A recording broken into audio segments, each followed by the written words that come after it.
안녕하세요. SKTV 전지적 일본 시점입니다. 저희 채널을 방문해 주셔서 감사합니다. 경제학자들은 일본 버블 붕괴 이후 20년간의 경기 침체를 일본 경제의 잃어버린 20년이라고 말합니다. 1989년 니케이 평균 주가가 사상 최고치를 찍고 버블 붕괴가 시작된 이래 정확히 30년이 지나는 시점인 12월 29일 일본 겐다이 비즈니스에서 2020년 일본 경제 붕괴설의 진상이라는 제목의 기사를 보도하였는데요. 이에 대한 내용 및 일본 반응을 전해드리도록 하겠습니다. 먼저 본문 내용입니다. 2020년 일본 경제 붕괴설의 진상, 아베노믹스의 유통기한일까? 12월 29일 도쿄 증시 일부 시장이 1989년에 버블 시가로 사상 최고치인 38,967엔을 찍고 나서 정확히 30년이 경과한다. 버블 붕괴 후 일본 경제는 불량 채권 처리 문제나 디플레 등에 의해 불황이 계속되어 왔다. 제2차 아베 신타로 내각의 경제 대책 아베노믹스로 주가는 최고치의 절반 수준으로 되돌아왔지만 경기 회복을 실감하기에는 좀 차이가 난다. 해외 투자가로부터도 서서히 관심이 줄어들기 시작하고 있다. 주가 상승의 속내용이 알고 싶다. 1989년 12월 29일 니케이 평균 주가가 사상 최고치를 기록한 직후 새해인 1990년 1월부터 니케이 평균 지수가 급락을 시작했다. 같은 해 말에는 종가 기준 23,848엔까지 내려가고 그 이후에도 회복 없이 혼미 상태로 이어지다가 리먼 쇼크 후의 2009년 3월에는 버블 후 최저치인 7,056엔을 찍었다. 2012년 12월에 성립된 제2차 아베 정권이 다른 차원의 금융 완화를 추진하여 쏟아져 나온 투자금이 일본 주식시장에도 유입되었다. 그 결과 주가는 상승으로 반전하여 2019년 현재는 23,000엔대로 최고치에서 60% 수준까지 되돌아온 상태다. 이것만 보면 아베노믹스는 적어도 주가 전체를 끌어올린 구세주와 같이 보인다.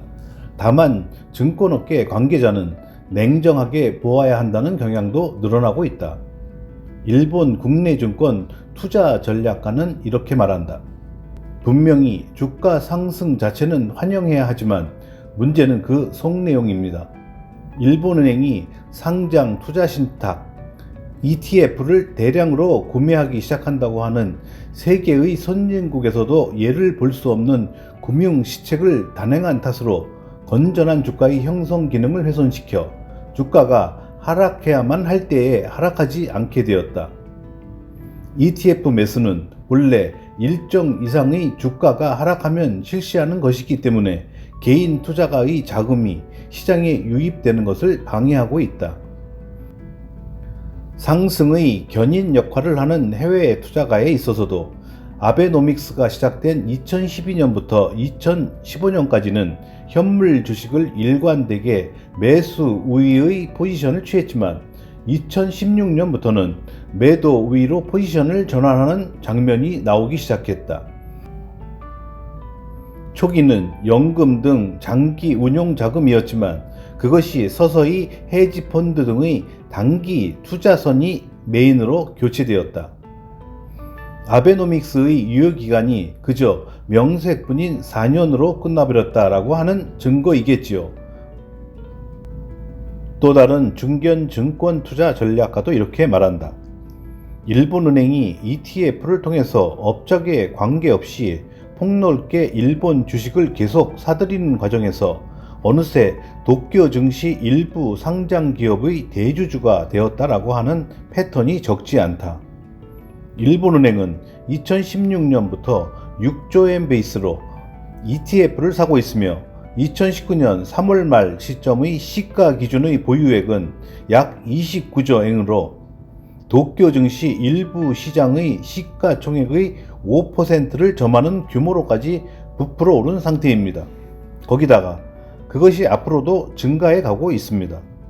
이러한 상태에서는 예를 들면 닛산 주식을 일본 은행이 보유하고 있다고 하여 전 회장인 카를로스 곤시의 소동이 일어났을 때 일본은행이 주주총회에서 어떠한 의결권을 행사했는지 공시하지 않는다. 이러한 것들의 축적이 해외로부터 일본 주식시장은 중앙은행의 통제를 받고 있다라든가 일반 주주의 주식이 돌지 않는다라고 하는 비판으로 이어지고 있다. 해외 투자가로부터는 일본은 차라리 주식 안정법을 만드는 것이 좋겠다라고 야유를 받고 있습니다. 트레이더들의 일본 이탈, 일본은행의 ETF 매수로 주가가 충분하게 하락하지 않는 것에 대한 폐해로서 트레이더 등 증권업계의 해외로의 인재 유출이 진행되고 있다. 은행계 증권의 베테랑 트레이더가 밝힌다. 싱가포르나 홍콩에 30, 40대의 한창 일할 때인 젊은 사람들이 모여드는 경향이 매년 강해지고 있습니다. 일본 주식은 가격 변동률이 낮고 실적을 올리기 어렵다고 하는 이유로 그런 시장에서 일하는 것은 확실히 혹독한 환경이지만 연수입도 2천만행, 3천만행이 당연한 세계이고 무엇보다도 브랜드가 되기 때문이죠.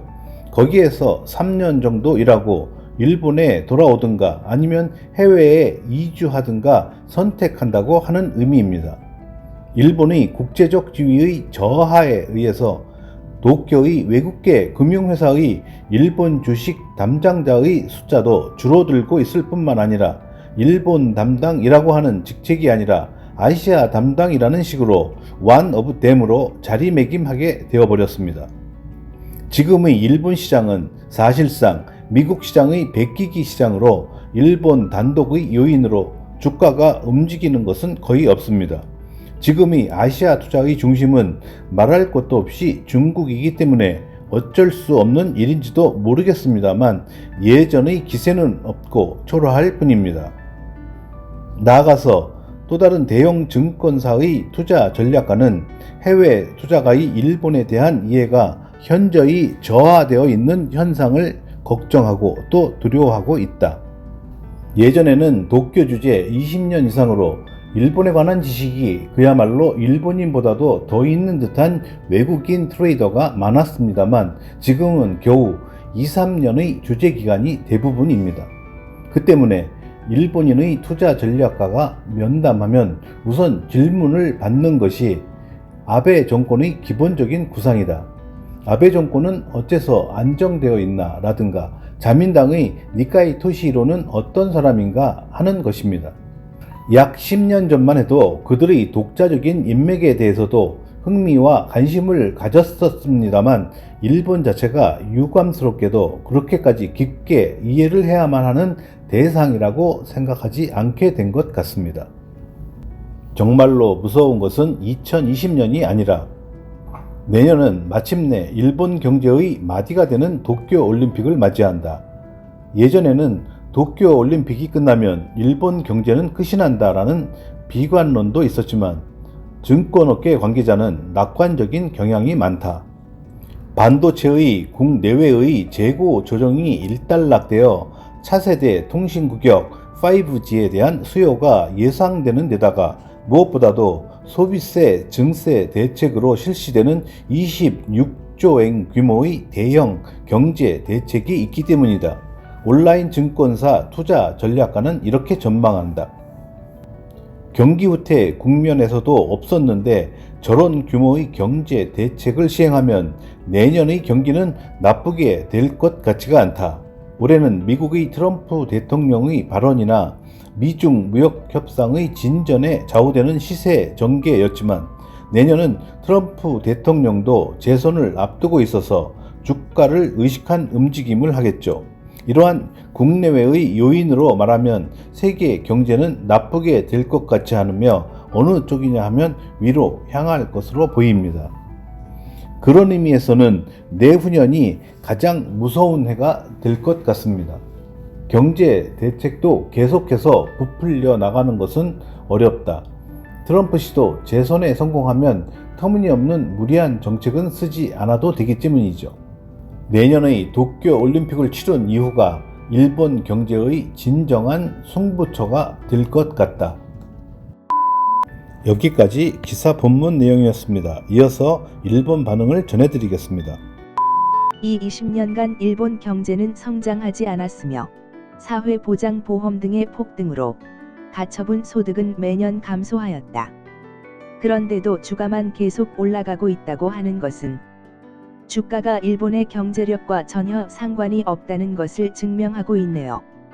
기업의 실적이 좋은 것은 해외에서 벌고 있기 때문이고 더 이상 일본 기업이 아니다. 가처분 소득이 계속 감소하고 있는데 약 3배가 되어 있는 주가. 이대로 일본은행이 개입을 반복해도 국민 생활에는 반영되지 않는다. 소비세 증세, 후기 고령자의 의료비의 자기 부담 2배로 늘어났다. 인플레 정책의 수단이 잘못되어 있는 것이 아닐까? 가처분 소득 감소, 사회보장보험 인상. 이런 일본의 경제에서 주가가 상승하는 것은 외국인 투자가에 의한 돈 투기이다. 일본인 투자가는 얼마 안 된다고 하는 것은 증권에서 일하는 사람이라면 누구라도 다 알고 있는 현상일 것이다. 도대체 이 일본 경제에 이만큼의 가치가 있다고 진정으로 느끼고 있을까? 증세, 고령자 증가에 의한 국제사회에서의 경쟁력 약화, 이것이 바로 지금의 일본이다. 가처분 소득이 올라가지 않는 한 GDP 개선도 있었다고 볼 수 없다. 일본 경제는 대규모 퇴직 시대가 되어 금후 소비는 내리막길이 되어 갑니다. 그 중에서도 자동차의 판매는 현저하게 감소해 가는 흐름입니다.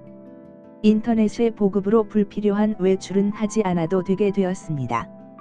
자전거가 팔릴 것입니다. 운동도 되고요. 보조 기능이나 더위용, 추위용 복장 대책을 세우는 것도 생각하면서 자기 개발을 해야만 할 것입니다. 국회의원은 인구 감소를 반영하여 중의원, 참의원 각각 절반으로 줄입시다. 그만큼 있더라도 불법을 저지르는 의원이 눈에 띌 것 같습니다. 소비가 식어버려 일본은 본격적인 빈곤 국가가 될 것입니다. 국민은 가능한 한 자급자족의 생활을 즐길 수 있도록 하여 참고 견딜 수 있도록 합시다. 자신의 회사만 이익을 취하고 있는 대기업도 계속 망해갈 것임에 틀림이 없습니다. 고소하다. 주가가 올라도 우리들 같은 서민의 생활은 계속 고달파지고 있습니다. 자식들의 대학 학비가 너무 비싸서 정말로 매월 빠듯빠듯한 생활입니다. 정부나 아베 씨는 서민의 삶이 고달프다는 것을 전혀 알지 못하는 것 같습니다. 소비세가 올라서 광열비의 지출이 부담스럽게 느껴지고 있는 사람들이 많이 있습니다. 최저한의 교육비나 식비, 광열비는 비과세로 하고 고액의 상품에 고액의 물품세를 부과하도록 했으면 좋겠습니다. 더 이상 겨우겨우 살아가는 생활은 지겹습니다. 그 해의 경제가 폭망을 할지 어떨지는 몰라도 인구가 계속 감소하고 기업은 가격이 후려쳐지는 것은 확실하지 않을까? 30년 후 일본이라는 나라가 존재한다면 그렇다는 얘기입니다. 경기 후퇴 국면이 아닌가? 그게 아니라 경기가 후퇴하고 있는 겁니다. 일본은행의 매수는 반대이지만 최근의 주가 상승과는 별개의 문제입니다. FRB, 미국 연방준비제도가 오르지도 않고 내리지도 않는다라는 발언이 미국 투자가들의 차입을 상승시키고 그 돈이 세계의 주식시장에 투자되고 있다. 인구 감소의 일본의 미래가 느껴지지 않으니까 무엇을 해도 경제 성장은 하지 않는다. 미래의 인구 예측을 1억 명 이하로 떨어뜨리지 않는 정책을 대대적으로 민관이 함께 시행하지 않으면 일본 경제 성장의 기폭제가 되지 않을 것으로 생각한다. 그것을 위해서도 자녀 교육 투자를 나라가 시행해야 한다. 싱글 마더 대책이나 미혼, 만원화 대책, 빈곤 가정 대책도 동시에 만들어서 그것들의 근본 원인인 자녀 교육 문제에 최대한의 대책을 강구해야만 한다고 생각한다. 기존의 의료비 보조, 자녀 수당, 고교 무상화 등의 정책을 정리하여 충실을 도모하고 자녀 교육 투자를 국민에게 대대적으로 설명을 하면 출생률이 호전되고 소비가 증가하고 노동자 세대의 증가를 전망한 기업이 투자를 집행한다고 하는 선순환을 일본에서 만드는 것이 가능하다. 당연히 정부의 투자는 세수 증가로 회수도 가능하다. 자녀 교육 투자 1000만엔으로 매년 출산이 110만 명 유지할 수 있다면 3조엔의 소비세 수입, 간호 의료비의 국민 부담 경감, 기업 도산의 감소, 지방의 활성화가 실현 가능하다. 자녀 교육 투자를 정책화해야만 한다. 아베노믹스의 정의는 첫 번째, 대담한 금융 완화, 두 번째, 민첩한 재정 지출, 세 번째, 성장 전략.